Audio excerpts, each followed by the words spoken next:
Hi, this is Nica Montford, aka Tech Savvy Diva, Yo, this is Terrance Gaines, aka Brother Tech. and you're listening and or watching the Snob OS Show, the show for Apple snobs where we talk all things Apple and then some. Welcome back, everybody, to a new episode of the Snob OS Show, where we are going to get into the latest tech news of the week. So we'll go ahead and start with the lowdown, where we talk all things Apple.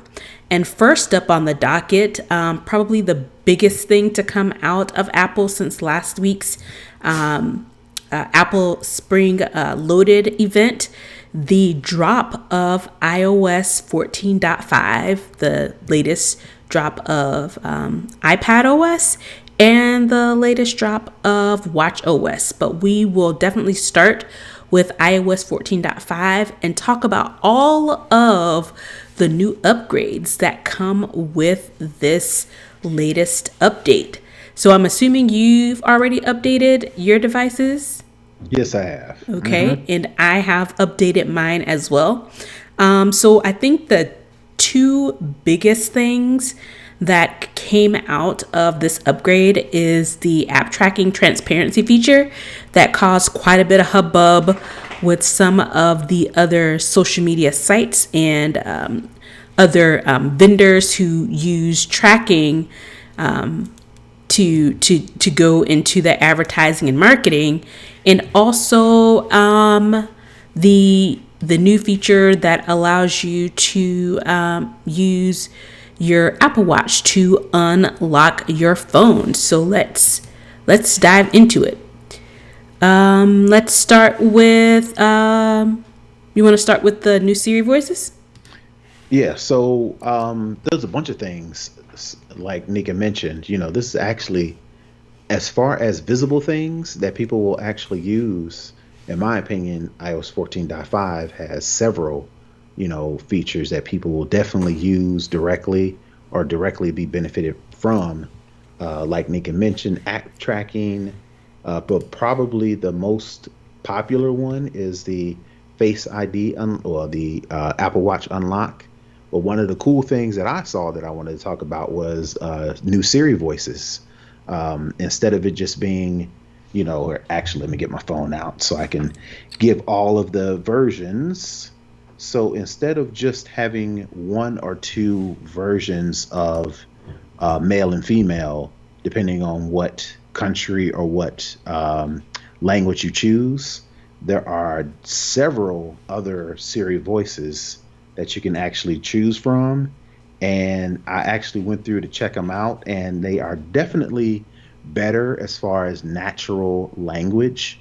It doesn't sound as robotic in the default Siri voices. But in addition to that, there are several other voices that actually do a good job of giving you, I don't want to say different dialect, but you can definitely tell a difference, Hi, right? I'm Siri.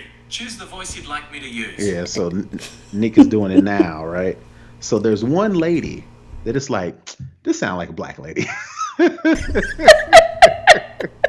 And I hate to put it like that, but it's just I say it like that because you can actually tell in the difference. It's not, again, it's the natural language. They did a good job of putting a natural language in there to where you can definitely tell it's a different person.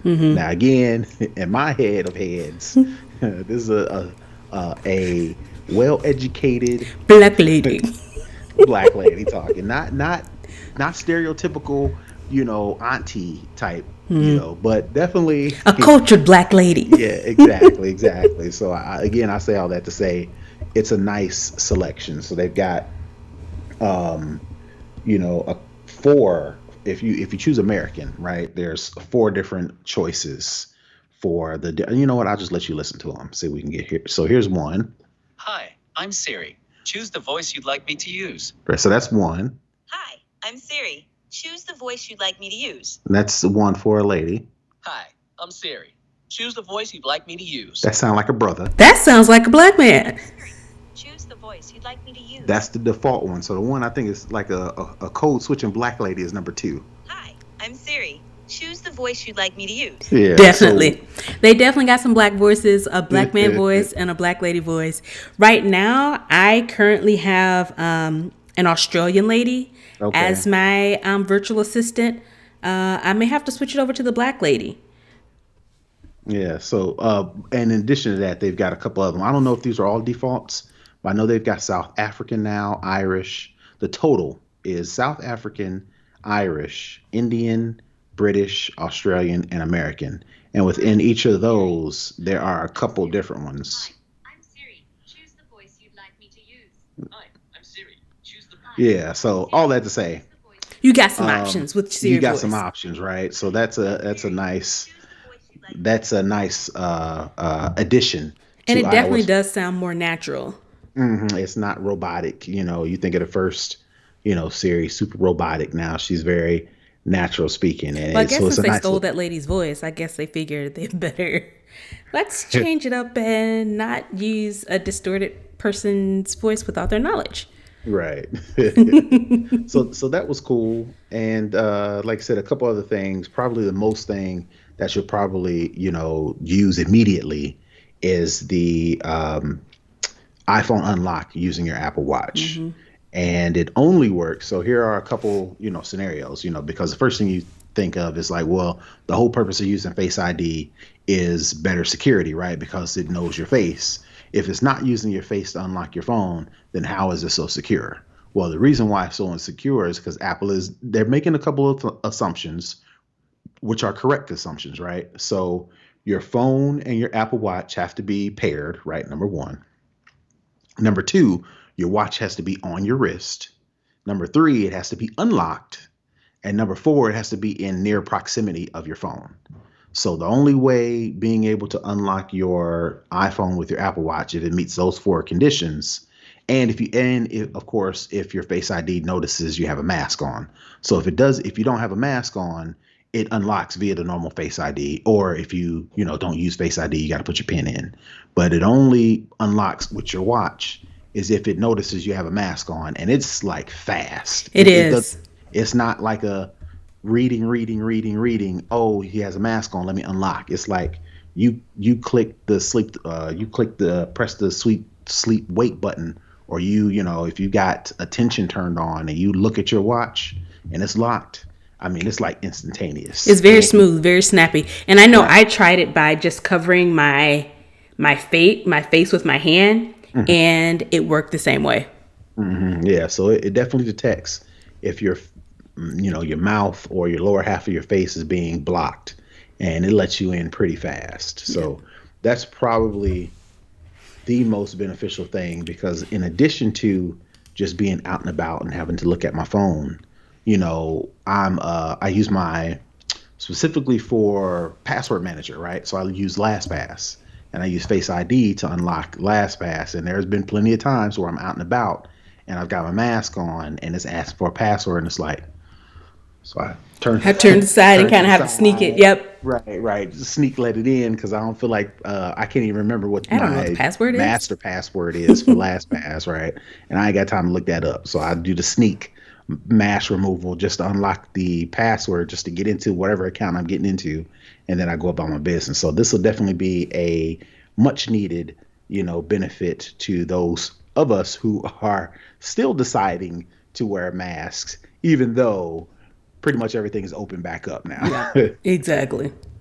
Yeah, because I know I had to drop I picked my dog up I went and got him groomed today, and I was talking to the lady who was checking me out, and she was like, "Oh, let me put my mask on since you're in." So I guess she keeps it off when no one's in the like foyer entry area. And I was like, "Oh yeah," I got my second one today. She's like, "Oh, you don't even have to wear a mask," and I was like, "I'm still going to wear my mask." And like, you just got it, so there's still that holding period of when I still got 2 weeks. I'm only 3 days in. these people out here are bugging. They are just ready to can't be free. So, All right. Yep. All right. The next big thing, AirTags. Yeah. So basically, if you did purchase AirTags, Apple updated your phone for support. So again, once AirTags come out, You'll be able to use your phone, depending on which one you have. If you have an older version iPhone, it'll just kind of give you like a pin location. But if you have an iPhone 11 or iPhone 12, it'll be more of a heads up display where it actually points you to the right direction as to where your actual AirTag is. So they updated the support for that. And then probably the last thing, the most notable thing, Apple Maps update. Basically, what they've done is they've copied Waze to Good for them. yeah, they've copied Waze. No bones about it. But they've copied Waze technology to where when you are driving, of course, it's all done by Siri. So you're not supposed to be touching on your phone, which I think is the one benefit over Waze, to where you can actually say, "Hey Siri, there's a cop," or I don't know what the actual verbiage is, but you can do incident reporting, like if there's traffic. You can tell Siri, "Hey, there's traffic here." You can say, "Hey, there was an accident," or you can say, "Hey, there's a speed trap. There's police officers here." You use Siri in your car. You do that. She walks you through the steps. It's, I forget the actual prompts, but basically, hands free, you can use Siri and Apple Maps to report like a traffic, an accident, or like police activity. So that's probably one thing that people will probably definitely use with this latest update. Yeah. And I'll maybe try it out, but only with some place that I know where I'm going. Because like I think I've mentioned this before, probably on a much earlier episode, is that it tried to take me in a ditch a couple times. So I was like, I stick strictly with Google Maps locally. And if I'm getting on the interstate, I definitely will use Waze to kind of pinpoint any types of traps or anything like that. One thing I will say, there was an update to the podcast app. I listen to a lot of podcasts, and I haven't really noticed what the redesign is supposed to do. Maybe I haven't played around with it enough, but it doesn't look too different to me. Well, I will say, well, again, it's been a while since I've been in the podcast app, but they do a better job visually with just like the logos of the different podcasts. I think they've added more, not resolutions, right? But you can make more rich, more visually appealing podcast icons, and the podcast app will display those, which maybe we need to do a redesign soon here. Maybe, because I was like, some of the podcasts that I normally listen to, I'm like, this looks exactly the same as it always has. And I'm, reading a little blurb from the article, one of the articles that we're referencing, we'll put it in the show notes, from Cult of Mac, and they are calling it a top to bottom overhaul and a redesigned show pages. Maybe that's it. Maybe I need to go to the show page instead of just when you click play, that screen. Maybe that's where the disconnect is for me. And then it seems like it's switching the subscribe to follow now instead of subscribe. So I think I may have to do a little bit more digging into it to kind of see what they actually changed. I'm playing with it on my phone now, and it does for those high-end podcasts now. Again, for everybody and their mama can have a podcast, good and bad. But for some of these high-end, featured, one of these highlighted podcasts that maybe Apple I need to puts up look at there. one of those. Yeah, if you click on some of these, I can tell there's a little bit. They've done some, cleaning up, and they've made things more evident. Like, if you click on a particular podcast, you get a big latest episode button. It gives you more details, about individual podcasts. So it may be a stretch, but some of the high end, top tier, highlighted podcasts, you can tell some of the interface. You can tell they updated and cleaned it up a little bit. Okay. Well, we may have a little work to do on our end, because we do want to look like the high end we get there. We yeah. get there. All right. I think the last, of course, there's some new emojis. It's not that many, from what I can tell. It says it brings 6 new emojis, including face exhaling. And it looks like skin tones for couples. So I guess it's If you're into that kind of thing, I don't run across people who use them too often. I have one set up and I just left it alone. Yeah. But if you're into that, which I would suppose these young kids are, Yeah, because we're all more culturally aware. So you have, mixed race couples, mixed race families, same gendered couples and families. So I get it. People want to be represented. So I get it. Yep. And I think the biggest thing that has been talked about the most is this app tracking. And we've talked about it several times on previous shows where this new app tracking transparency feature, it blocks third-party applications from tracking users without their distinct permission. So, before you can they'll put a little button on the bottom that says, you can opt out or something, but it's not anything overt where you'll know that, I just agreed to let them follow me wherever I go, even when I'm off this app. So now it's a brand new pop-up that says allow app to track your activities across other companies and apps and websites. And it gives you 2 options: ask app not to track or allow. Allow means you are giving the third party permission to track you wherever you go. The wording on it is a little bit if you don't pay attention, you might click the wrong thing. But ask app not to track means no, don't track me. Allow means yes, allow me to track you. We may be a little bit scary, right? Basically, what this means is the way it works. And I'm not I'm not a marketing, advertising genius or guru or anything like that. But the way advertisers make money is by putting ads on websites, putting ads in apps, putting ads all over the place, right? That's how we're getting a lot of websites free. That's why we're getting a lot of social media stuff for free, because ad supported. Well, the way things have been working is the advertisers have gotten smart. Specifically, let's just use Facebook as an example. If you start in Facebook and you see something that you like, whether it be a video, whether it be a totally different ad or a product or whatever the case may be, you click on it, it opens up, it takes you out of Facebook and takes you to this new website. And then you may click on that for a little bit. You may browse, you may purchase something, whatever. You may subscribe to a newsletter, whatever the case may be. You go someplace else. You go to another website, ESPN or CNN. What Facebook has done is they've been able to create this technology that will then follow you to these different spots and say, oh, okay, well, he clicked on ESPN. He checked out this product. He read this article. He subscribed to this thing. He must like these things. So when he gets back to Facebook, we now have this information.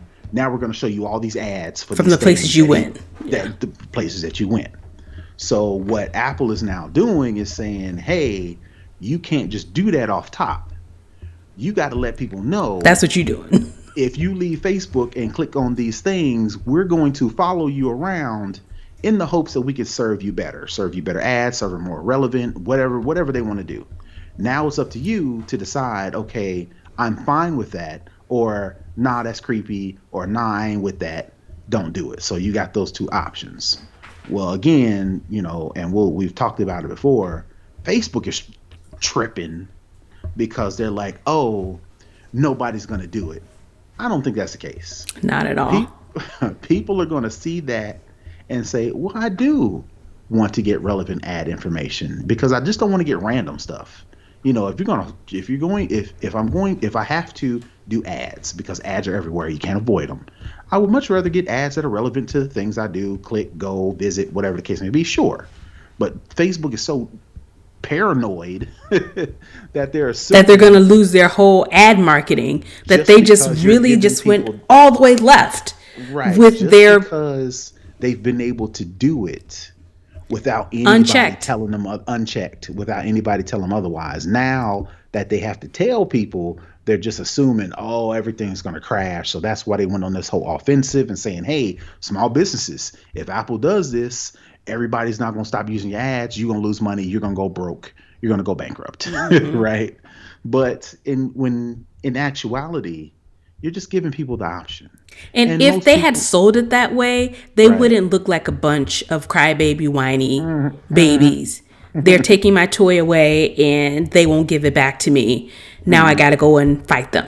Right. Yeah. So Yeah. that's what that is. So basically, you'll start to see those as the developers, adjust to this new privacy tracking, and you'll start to see them rolling kind of fast because until they turn this on, they won't be able to track you at all. Right. So it's the way it should be. Yeah. Advertisers won't be able to track you until they tell you we're going to track you and then ask for permission.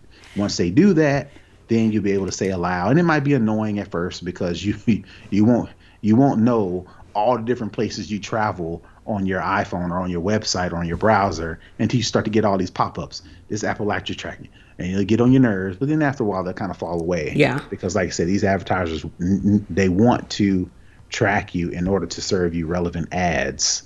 So they've got to implement this in order to actually get that, that dollars. And honestly, I don't think you'll see a huge amount all at one time. I think Facebook has said before that they plan on rolling this out, over a stretch of time. I'm sure other apps are following suit.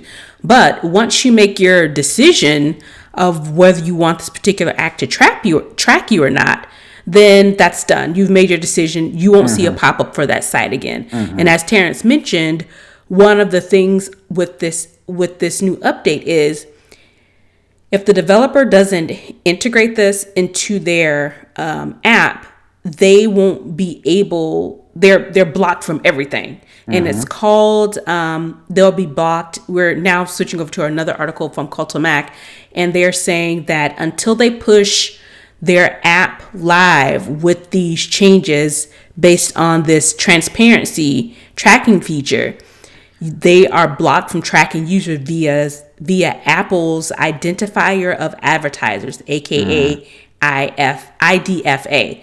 So, like you said, that's the way it should be. If you can't follow along with what the rules are, you don't get any of the benefits until you get on board and give your users, your customers, put the control in their hands for them to say, yes, I want you to track me to give me more relevant information, or no, I don't want you tracking me at all. Right. It's only right. This is how it's supposed to be. Right. Apparently that's not the case, but slowly but surely things are starting to turn around. And I can see other companies like Following suit. Yeah, start following suit. Come on. Yeah. Some people aren't going to care. Right. Some people are, and some are going to be fairly indifferent. So I don't think they're going to lose the market share for their advertising bucks as they think that they are. And again, Apple is a huge juggernaut. So even what they lose, they're still getting a lot of info. Right. To be able to sell to other people. So I think it's a big hubbub, about nothing, particularly on the folks who are against it. And for the folks that are for it, I think it just adds another layer of security, and Apple can continue to say that they are one of the leading companies in compliance and leading companies in protecting their users' information. Is what I think it really, boils down to. But I think it's a great start. And again, I think some of the other phone companies will start to follow suit and have their own version of this as well. Yep.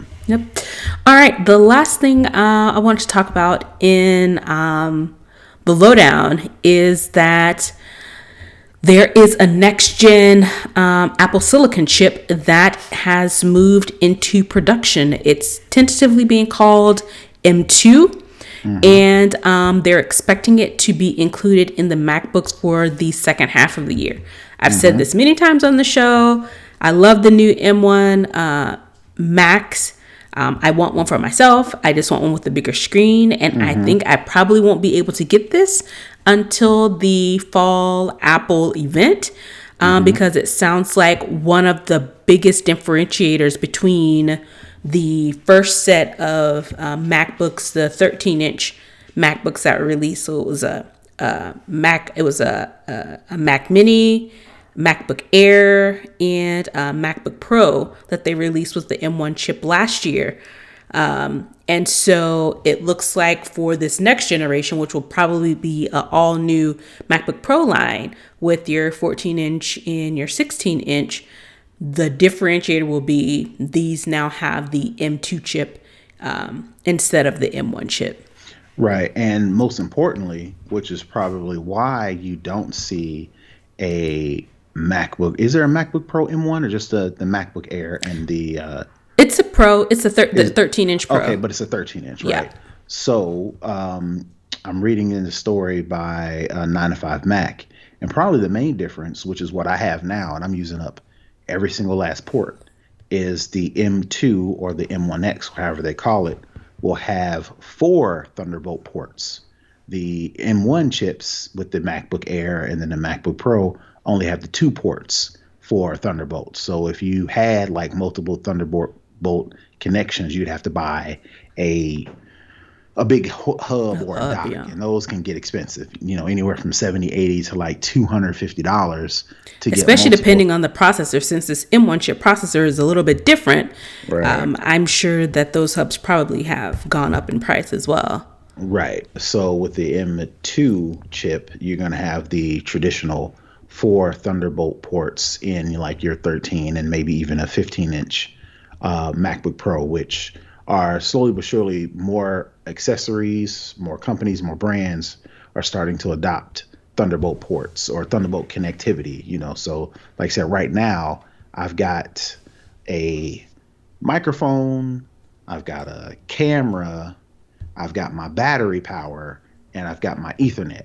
All of them, the microphone and the camera I've plugged into a travel USB-C hub that connects to 2 Thunderbolt ports. Then I've got my Ethernet in a separate Thunderbolt port, and then I got my battery power in the second one. So that's 4. So if I was interested in getting a 15-inch MacBook Pro, I need those 4 ports. So the M1 chip wouldn't be able to do it. So for most people, I'm assuming that is the case. Yep. So, they'll be waiting for this M2 chip. Yeah, and it looks like they've already started the production on these M2 chips, and they're expecting that the chips will be available for mass supply as early as July, which tracks for them to make the announcement likely in September, and likely for them to be available for shipping probably sometime close to holiday time. Right. And if we're looking into rumors, talking about, MacBook Pros, looking like rumored to be a 14-inch and a 16-inch. So maybe they'll do away with the 15-inch. Looks like it. And they'll have MagSafe will come back. So if you're not familiar with MagSafe, the little magnetic connector that will just snap on, right, to charge it. SD card reader and HDMI ports. So, SD card readers are important for like photographers when they want to take pictures and quickly connect them to their MacBook in order to edit them, and HDMI for people, who want to connect to multiple external displays. So those are all the type of little features, the different ports, that Pro users are accustomed to. So, if you are one of those people, you definitely probably want to wait and, resist trying to the temptation. Just wait for a little bit longer and you'll get everything you want. Yep. All right. I believe that is it for the lowdown. Let's head on over to Second String, where we talk all other tech. Kicking off Second String this week is we're starting with Uber. So Uber has made some feature changes to their app as it relates to this new world that we live in, currently with COVID and what that's going to look like post COVID. So, Uber is releasing about more than a half a dozen new features. We're reading this from TechCrunch, which includes allowing users to book their vaccine appointments at Walgreens and reserve a ride to get their shot. So it's incorporating, the whole, get signed up to get a shot, and we'll get you delivered there as well. This all follows under what they're calling the quote go get strategy, which means they are trying to get back to some semblance of normalcy since the world pretty much shut down. Ride shares, of course, dropped because more people were staying home. So they're trying to come up with features that will get people back into their service. So in addition to the vaccine booking, they'll have a valet service that will drop off your rental car. That's dope. Reserve rides at an airport that offer up to an hour of wait time. Options to pick up food during your route. So if you're going from the airport to home, I'm hungry, you can stop on the way home to get some food.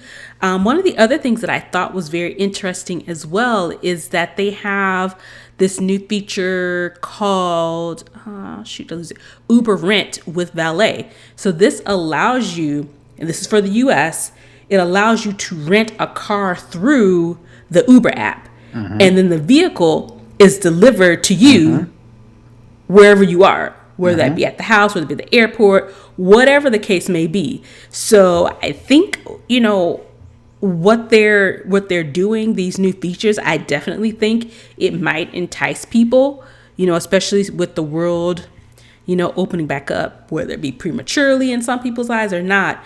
It looks like they are preparing to be ready to go in this post-COVID world. And I'm kind of bummed about it, but just reading into the story, that Nica was reading from TechCrunch, I guess Uber's decided to change course in some of the things that they want to hopefully provide in the future. So they kind of list towards the end of the story about all the things that Uber was doing and decided to pivot or offload or sell. So one of the things that they offloaded was their autonomous air taxi business, Uber Elevate. So I don't know if anybody remembers this, but, Uber trying to be the concept company, they created this big presentation about these helicopters. They were like VTOLs, vertical takeoff and landing, to where you could go. They had this big presentation where you can like go to the roof of some swanky hotel or an airport, right? Go to the roof. This I don't know if it was autonomous or it was piloted or not. I think it was piloted. I think it would come and drop down. I could see this being something cool to a flex. To stun a little bit. Yeah, to where definitely you could get from like this designated building that had this, port or pad at the top. Helipad. Yeah, to like a big event, like a concert, or from to the airport to a hotel to something, whatever. I could see prom doing this, proposals. There's so many use cases. Right, but they said ixnay to that. That's not making us no money. They had some sort of micro mobility unit. I'm not sure what that was. And they get rid of a stake in its logistics arm, Uber Freight. They've maintained equity in all these businesses, so they pretty much just sold off these businesses to other companies, let them develop it, let them build it up, let them release it, and then Uber will take a little bit of credit of that. But again, I just want to go back to that's good because some of the things that they are rolling out are much more beneficial. Yeah, and the fact that they bought Postmates as well as Drizzly. I've used Drizzly several times, and it's probably one of the best things that I've gotten, benefit from using this whole meal delivery. I can get pretty much any alcohol I want delivered to my house within 2 hours, and they use local, vendors in the area. So right, that's very helpful. All that to say, that's much more advantageous Then the and much more helicopter. immediate, Yeah. right? Especially like a rental car, Yeah. because it is hectic trying to get over to the rental car place, have somebody follow you down there. Yeah, before you could take an Uber probably now to pick up a rental car, but now they can bring the rental car to you. You don't have to do anything. That seems like a win. And they And have like then, an hour wait because, especially here in Atlanta, the airport is so busy, it's so large. And the way it's set up now is when you leave the airport, you have to go to a completely different part of the airport mhm, that's specifically for ride shares. Before, mhm, the ride share just pull up to the main gate, pick you up, go about your business. Now you have to trek out to East Bumblefudge just to get to your Uber, and everybody's there and everybody's trying to figure out which car is theirs, people getting right, in the wrong car. I mean, it's just the best. So right, that's right. So definitely they, beneficial.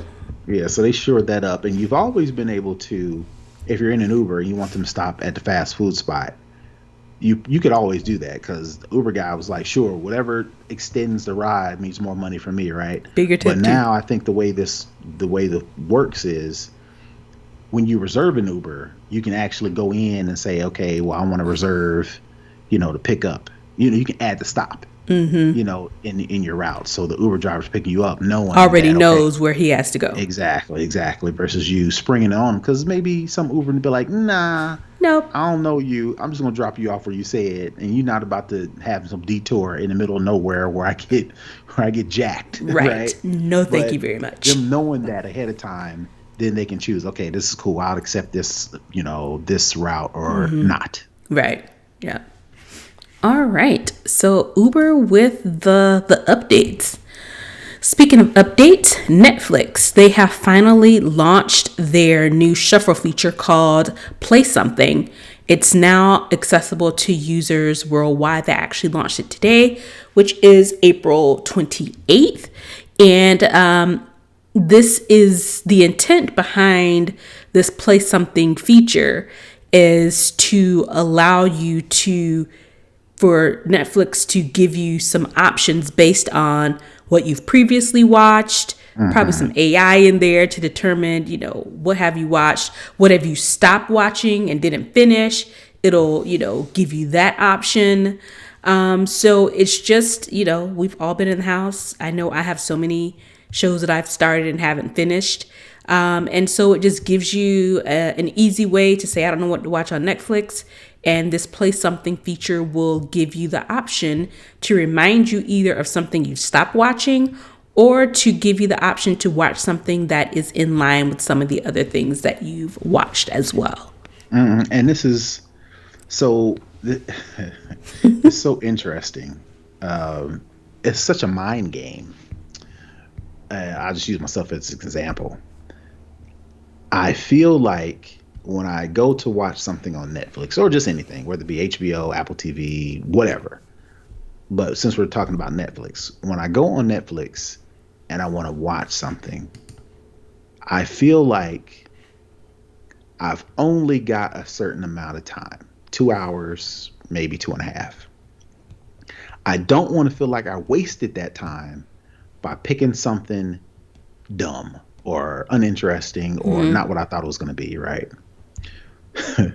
So instead of just making a decision and living with it, whether it's going to waste my time or, oh, that was a pleasant surprise, you just scroll and you scroll and you scroll and you Because watch the so much trailer content. and so much content and you watch the trailer and you watch the trailer and it's like, oh, well, they just told me the whole plot, the whole climax, the whole point of the movie. So I don't So need to you watch find it. something. So I find something else. And before you know it, I've wasted time. The whole point was I don't want to waste my time. So let me pick something that's not going to be a time waste. But then I'm so scared that if I pick something and it's not good, I'm going to feel like my time has been wasted. So I'm indecisive. And then I end up wasting time, 20, 30 minutes trying to Scrolling, find trying to something find to something to watch. watch. I just wasted time. So all that to say, this shuffle play for people like me may just alleviate a whole lot of anxiety around watching something on Netflix if the um, the analytics is good. If the analytics is good and it knows what I want to watch based on previous watching history, what I've started, what I finished, what I haven't finished, so on and so forth, then it will alleviate some of the anxiety and say, hey, just play something. And I just have to get in the mindset of it knows me enough to where it won't feel like a time waste versus, like I said, going through all that other back and forth. I've wasted time anyway. My food got cold. I'm not interested. You're not in the mood anymore. Right. I done jumped on Twitter or Instagram. Now I spent 45 minutes doing that. And this is like the whole night is wasted anyway. I didn't even watch anything. Yeah. So putting this in, will alleviate some of that stress of trying to watch something on Netflix. Yeah, and it says from the article on TechCrunch, it says the new option can be found on Netflix's TV app underneath your profile name on the navigation menu to the left of your screen and on the 10th row of your Netflix homepage. So the hope is it allows you to access this option, easier, similar to scrolling over if you want to search for something specific or if you want to look at some of the predetermined options. It's in a convenient place where you can easily access that feature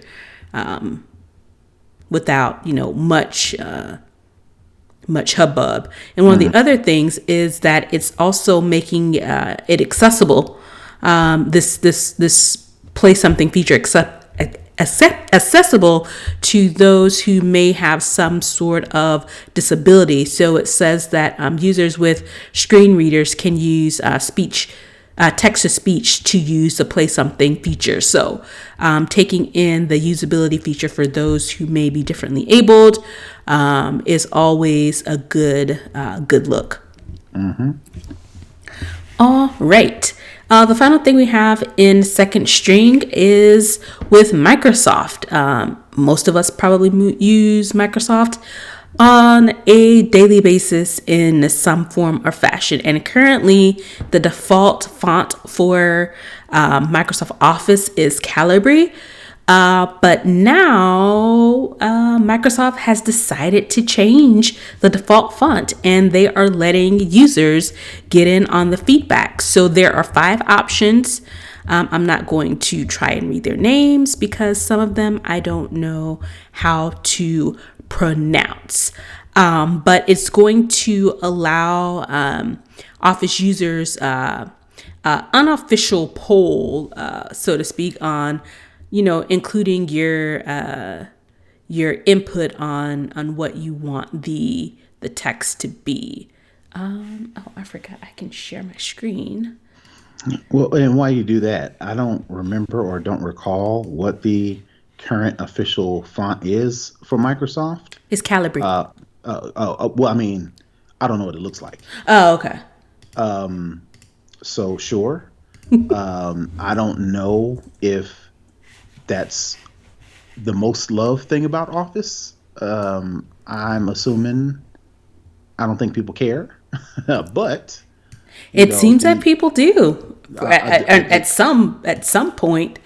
I suppose because they're doing this whole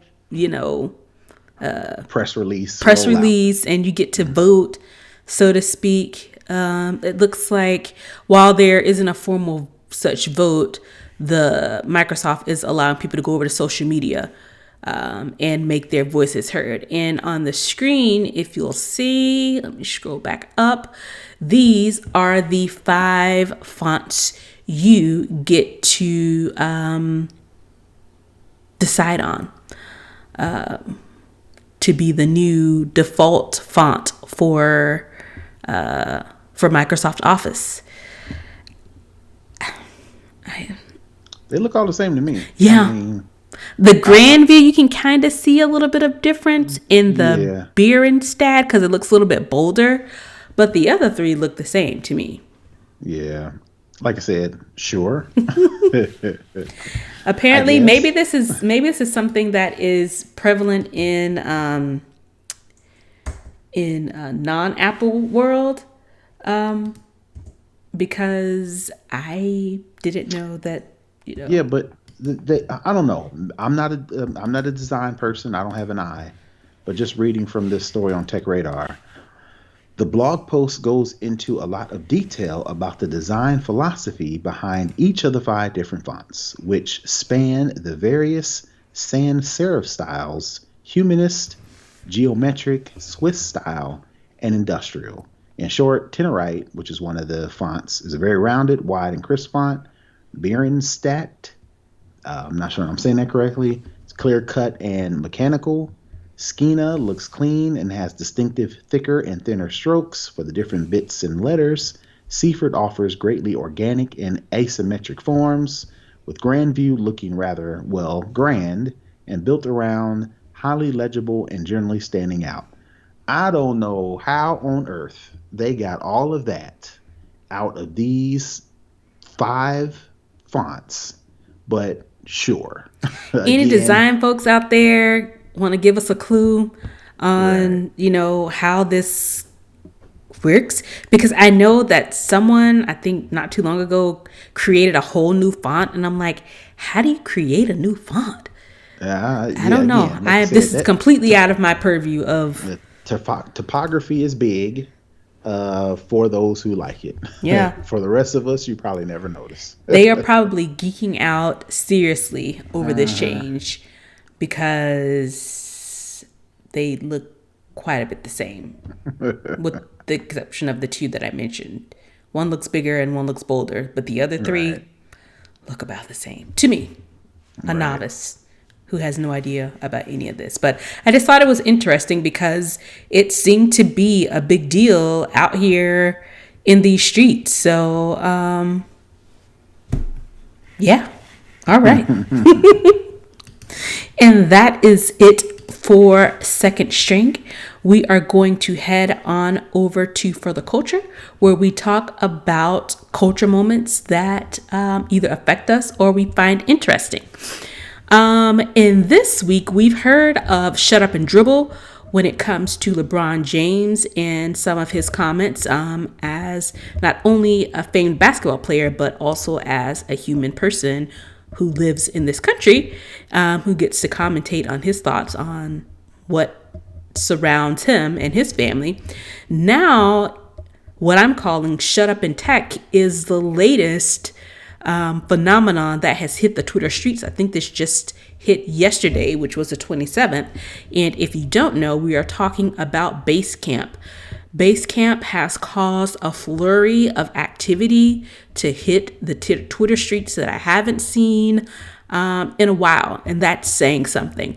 So the founder of Base Basecamp, camp. Hmm. Jason Fried, I'm not sure how to correctly pronounce it, made this post regarding the culture changes that were going to happen at his company. So it was a corporate, he posted it on their corporate, I think it's called Hey, which is basically kind of their blog like system that's built into Basecamp.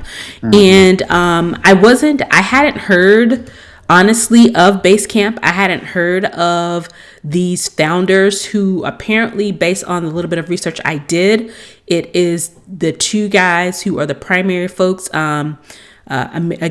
Jason Fried, who is the co-founder and CEO, and they call the other guy DHH. Those are the initials for his name. He is the CTO. And apparently these two guys have been huge proponents of creating a corporate culture that is people focused and people centered. Basecamp hasn't even been around more than, I think it's only been around about 18 years. A lot of other startup companies have looked up to this company with the way that they, handle their market space, handle the founder, startup culture. And with this latest offering of the culture changes at Basecamp, it really threw people into a lurch. And I said April 27th. He released this on April 26th based on the post that he made on their hey.com site. And he outlined about 6 different culture changes that they are going to incorporate.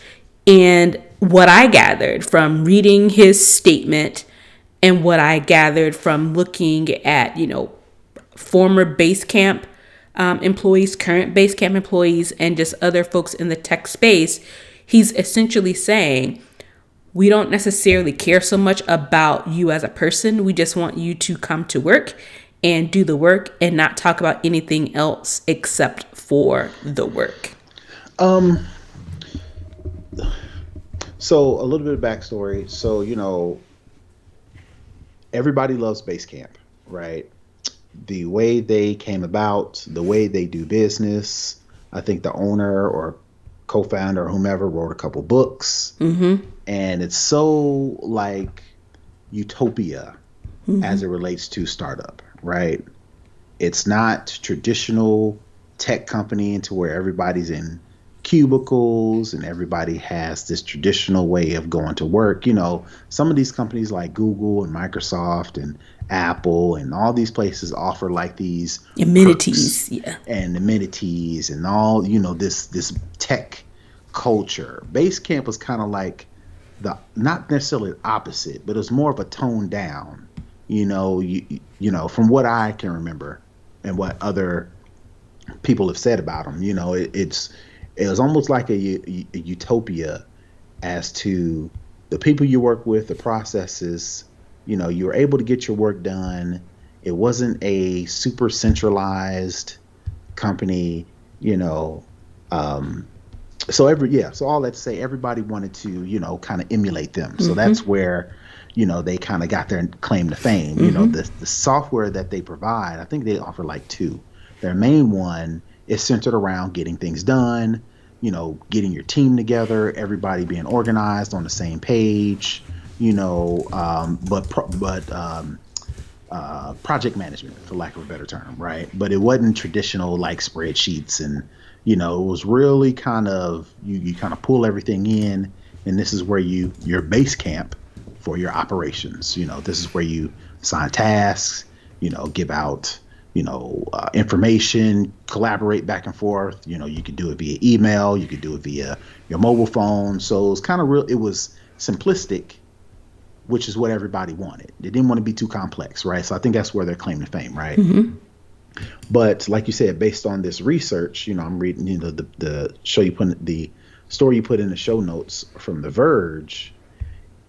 I think the reason why a lot of people are now not necessarily, up in arms about this about face from Basecamp, in this blog that you read, where he's kind of like, all right, it seems like they started one way. We're going to create this utopia. Everything's going to be nice. We're going to reward people based on the good things they do. We're going to, allow people to be themselves. And then some stuff came up about the company. Some of the underlying, very hidden, not well known, inside joke, culture specific. Right, culture specific things came up. That one of the things that the story lists was, the names. Some of the names. I don't know if these were employee names. I don't know. No, so someone else wrote a post about it. And so the thing is, when they first started Basecamp, someone started a document and they, it was funny names. So it was names that were abnormal to them, but it was, some African names included in there, Western names that they found to be just funny. Weird names. Just weird names that they thought were funny. So apparently, the person who created the list is no longer at Basecamp. The document was taken down, but of course someone always has a copy and it would just show back up. And in this age of awareness and making sure that everyone feels seen and no one feels, that they are othered, apparently some employees brought this up and said, hey, this isn't cool. Right. And so it seems, based on some of the things that I've read, is that all of these changes that he's outlined basically stem from someone calling them and the company leadership and the company culture to the carpet saying, this isn't right. We shouldn't do this. And so Right. now they're like, whoa, whoa, whoa. And not only that, it's one. So they and like let's get to the about face, right? So somebody brought this thing up. Yo, what's this? I thought y'all were, Inclusive. utopia, Yeah. but now now you got all this inside joke thing. What's up with that, right? So in my opinion, instead of base camp saying, okay, we hear you, we get it, we understand that was whack. Here are all the things we're going to do to make it a better workplace. What they did was, oh, so y'all So got a problem with now, the way we do things, right? So we ain't doing nothing now.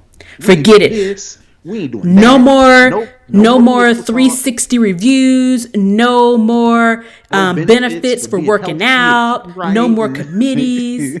We're shutting it all down. You want we to ain't come doing after me nothing. and my fun?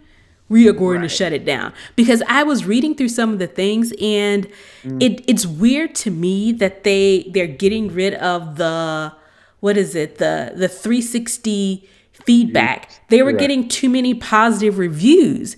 And I'm like, well, that's good. And 360 means you get a holistic view.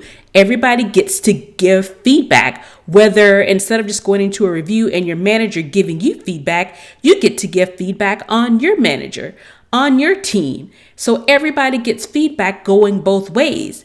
So It's odd. it's very It's odd. hypocritical. It's not even odd. It's ironic and even hypocritical for some of these things, like you mentioned, number six. Not forgetting what we do here.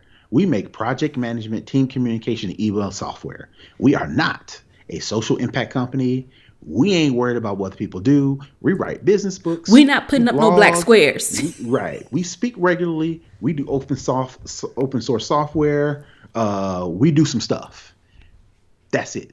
Which is different, or it appears to be a complete about face From what they on how previously, Basecamp, their previous culture.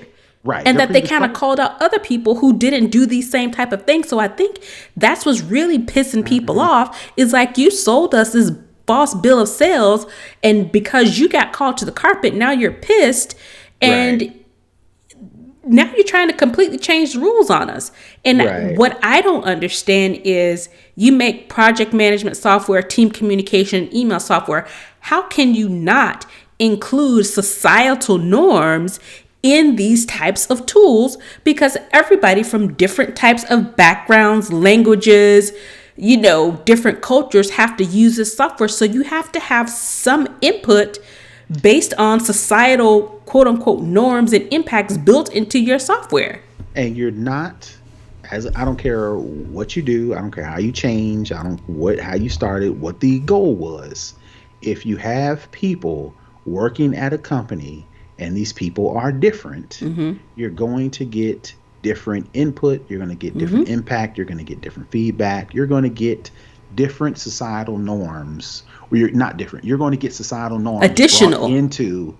brought into the company culture. You're not going to be able to avoid that. So I don't know if Basecamp starting off was trying to avoid those societal norms by being more of a kumbaya company, or they're trying this whole about face thing to get rid of the norms that built in spite of That or made them because of, prominent. or like I said, like I was gonna say, like made them prominent. But it seems like either way, it's not going to work. So for you to try to, the number four, no more lingering and dwelling on past decisions. I'm like, what What does does that that even even mean? mean? Right. I mean, they got an explanation, but it's like, It's come just on, like a man. word It's human salad. nature. Human nature. People have regrets. People look back. They think about their decisions like, oh, that was terrible, or oh, How let's can not we do make that that again. better? Right, right, right. So it just How do we not seems make that like, mistake again? right. It just seems like, and the longest one is the, the course, well, no, let me not say that.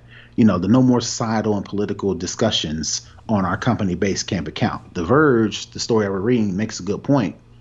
The reason why all this dust up came about is because you were having these conversations On your within company these accounts. on your company account with these little goofy inside joke things. Now somebody called you on it, and now you want to say, okay, this ain't what we're about. But technically, They're trying to this take is their what you're toys and about. leave, is basically Right. what they're doing. Because you got called out, you're trying to take your toys and leave, and you don't think anybody is going to hold you accountable for it. So it's ironic at the least, hypocritical at the most, that like you said, they tried to build this thing, and outside of these underlying inside issues, everything seemed okay. And it probably was. But the fact that they were so willing to make all of these changes, quote unquote, new adoptions, whatever you want to call them, Pretty much unanimously without any input. right? It sounded like they were embarrassed. And instead of, you know, accepting or, you know, Saying we messed up. We shouldn't have done right, that. right. And we're going to do better. Accepting the responsibility and saying something simple as, yeah, we're going to try a little bit better. We're going to try a little bit more harder to be more inclusive in some areas or be less inclusive. It's okay to say, you know, at this company, we want to focus on what our customers want. And that's what we're going to do. It's okay to say that. But to put all this other extra stuff in here, like we were doing y'all a favor, so now y'all tripping. We're gonna take all these things away from you to show you how How this bad it thing's can supposed to be. go. Right, right. It's And the almost thing like is, he made a comment after this kind of blew up. I couldn't find it. I don't know if he changed it or did something. And he basically said, I said what I said, and I'm not thinking about the right now. I'm thinking about the future and how better we're going to be after this. And people were like, bro, this is so not what you should be saying. So then he made another statement. Oh no, DHH made the statement. And he, kind of followed up, to what the Jason guy was saying. And then he has a section called Aftermath. And it starts with, unsurprisingly, parts of Twitter is very period disappointed period in period us period. it's just It's it's not, just it's wrong all the well, way around.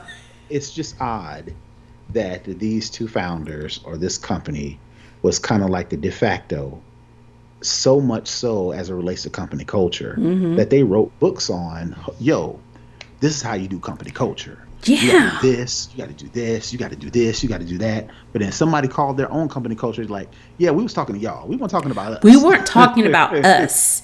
Do as Right. I say, not as I do. Right, right. So it is kind of odd that you would this type of about face uh base camp would be It's the shocking. You last wouldn't have company. expected this from them. Right. And So the now fact their that they are current doing it. employees are coming out and, kind of piling on to the whole Hmm. thing. Yeah, so now that they're actually doing it, it's just like, okay, all right. I mean, it's your company. You are regardless of what bill of goods you try to sell people, you are a for-profit, privately owned, to my knowledge, company, and you can do whatever you want to do. People can But either stay or people can either but leave. all this, we are this ideal company. You're not. We are the You're just gold like every standard. other. They formed themselves to be the gold standard in Mhm. startup company culture. And now when you call them on it, it's like they're gonna huff and puff and try and blow the house down. Yeah, it sounds like just a bunch of huff and puff, and it's like, oh, I thought y'all were the benchmark, and now you just you ready, like you said, take your ball and go home. That's the attitude coming out of base camp. Yeah. Okay, all right. You don't want to play the game the way I want to play it, even though there are already rules in place that I put in place. You don't want to follow my rules that I made, but just for you, not for me. Fine then. I'll take my ball and I'm going to go home. Right. So it will be interesting to see there, according to the story on Verge, They mentioned, a lot of these anonymous people from inside the company were making these comments. A lot of people was like, all right, well, what's next? So it'll be interesting to see if they have an exodus from the company. Shoot, they may attract that They might low attract people who want to attitude, be that about that life. exactly. So, either way, we'll see how it comes out, if they are the bastion of, tech company culture going forward or not. But I definitely think the shine has definitely dimmed on Basecamp after this dust up Right. and this culture And shift. and the issue wasn't that big a deal. So if they, again, like I said, I keep trying to close, but it's just odd. This issue, insensitive, rub people the wrong way, a little bit disrespectful, but it ain't like, you know, Shocking. right, Like it's not somebody, like you walking around calling everybody N words. right, no, sex cult or no, underage in, behind the scenes, eyes wide shut type activities. Yeah, and it's So, just people coming to the realization because I'm looking at the article and it's saying that customer service representatives began keeping a list of names they found funny. More than a decade later, current employees were mortified by the practice that none of them would give me a single example of the name on the list. This is from the article on The Verge. So, it said that many of the names were of American or European origin, but others were Asian or African, and eventually the list titled, quote, best names ever, began to make people uncomfortable. so uncomfortable is prompted them to do this whole about face. Of course, yeah, I'm pretty sure they were mortified. I'm pretty sure it was some college humor mixed with a little bit of It's insensitivity. called, they say in the article, what once felt blah, what once had felt like an innocent way to blow off steam amid the ongoing cultural reckoning over speech and corporate responsibility. So it was just a way for them to make a cute little joke. We're gonna blow off steam by making fun of someone's name. Right. And I'm pretty sure if somebody would have outed the memo or the picture or the document or whatever the case may be, some people would be like, yeah, that was kind of poor taste. But nowhere near some of the issues some of their fellow startups have had over the years. But they took it so personal, it seems And they like. just reacted just like they burned the house down to kill a single spider. It's Right. just it's just a huge, to me, it seems like an overreaction. And they could have Right. came out looking so much better had they Right. just made a simple statement saying they recognize that the list is out there. It was started previously. It was Now stupid. it was stupid. We've reassessed and we've realized it's not the type of company that we are, that we want to be, that we want to have our employees around. And we're going to make some changes to ensure that this doesn't happen again. Yeah. Simple, straight to They, the they, point, but no, they took it super personal. super personal. And that's, I think, one of the problems one of the issues that can be when you think of the startup culture, because this came from the founders. You can't fire the founders unless you're like an IPO that has like a board of directors. They get to pretty much, rule with an iron fist if they so please, because this is their creation.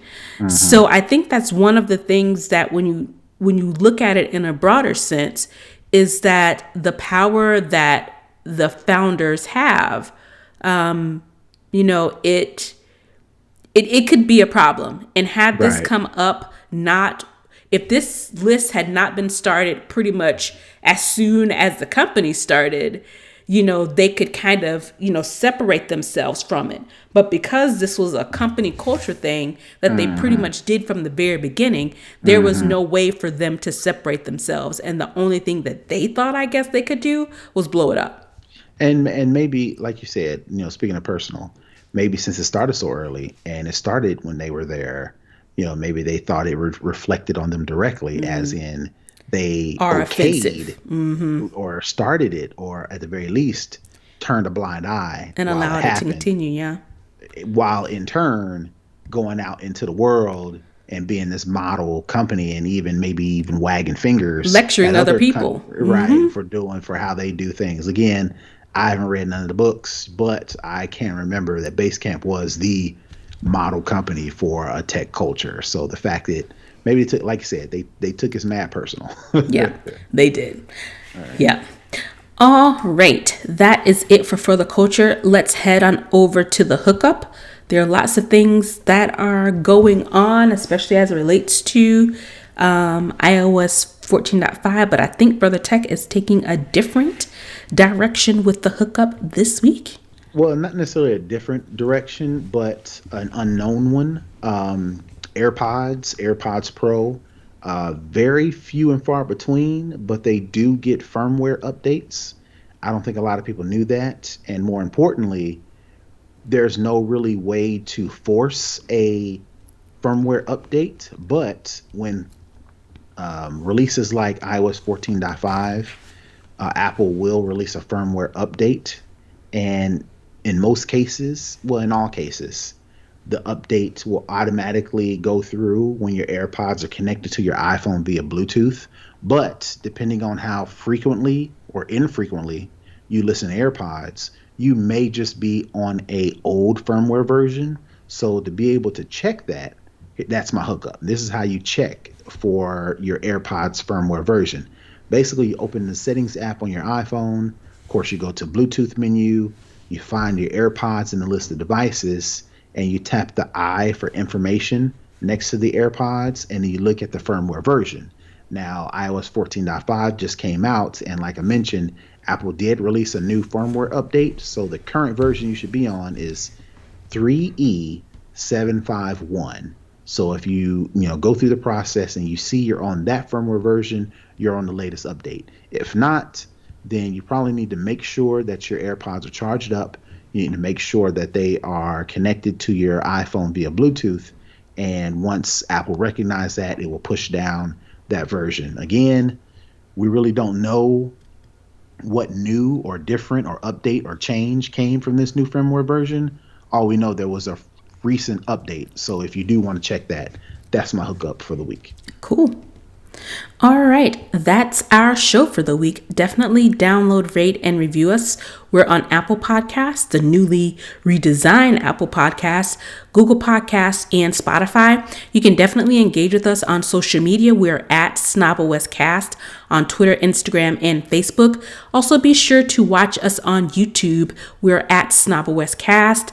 Definitely like and subscribe to our channel so that you get the updates when we have new content available. Also, if you want to leave us any comments or suggestions or feedback, definitely hit us up on the web. We're snoboscast.com, or you can also shoot us over an email at snoboscast at gmail.com. Additionally, you can become a Patreon to support the show for as little as $5 a month by going to patreon.com/snobawestcast.